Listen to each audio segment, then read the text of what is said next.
I'm Michelle, and tomorrow we're having some friends over for game night, so for a simple dessert, I am making mint Oreo chocolate chip cookies.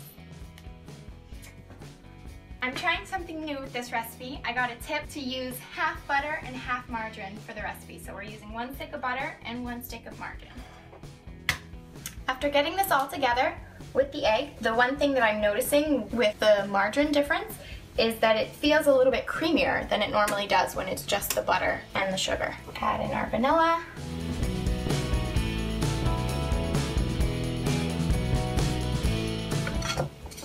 I've pre-sifted the flour with the baking soda and baking powder. So we're gonna add it in slowly and hand mix. So you always wanna add your flour in portions just to make sure that you're getting the right consistency. The consistency that I like to find is not sticky to touch. So I'm still gonna add some more.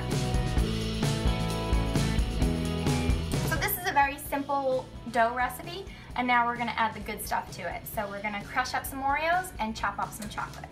Now the fun part.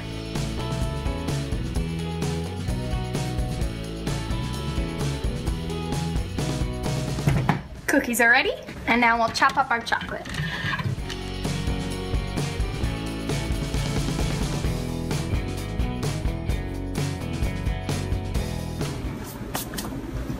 Lessons learned from that cutting experience, I should have gone with a bigger cutting board and a bigger knife. The fun part about this base cookie recipe is that you can add whatever you want to it. So if you'd prefer more chocolate chips and less cookies, go for it.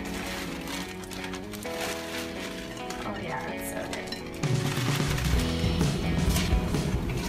So from the original recipe, they just wanted the mint Oreos. I've made this recipe my own by deciding to add the dark chocolate chips. These are a very dark chocolate, they're about 72%, and mint and dark chocolate go beautifully together. So the cookies are spread throughout, so now I'm going to add the chocolate, and by looking how dense the mixing is already, I'm going to add only half of the chocolate that I cut.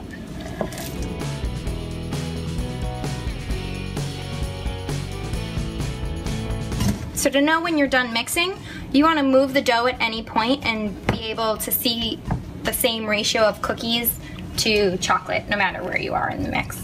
So I've got some baking sheets over here ready to go with parchment paper lining the bottom so the cookies won't stick.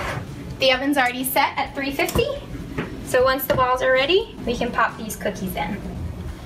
Now if your dough were stickier because you like a flatter cookie, you might need to flour your hands so that the dough doesn't stick. The green in these cookies would make them really nice for St. Patrick's Day. And then of course, if you wanted, you could add some green to the dough, some food coloring, to really even enhance that. That's as much as I'm gonna put on my trays, and they'll go in for about 12 minutes.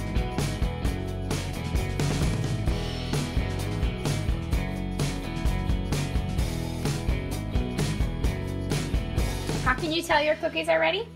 They're brown all the way around, and then any of the cracks that you can see are mostly not shiny, which means the center of the dough has been cooked. So you want to let them rest on the tray for another 1 to 2 minutes, and then take them off onto a cooling rack.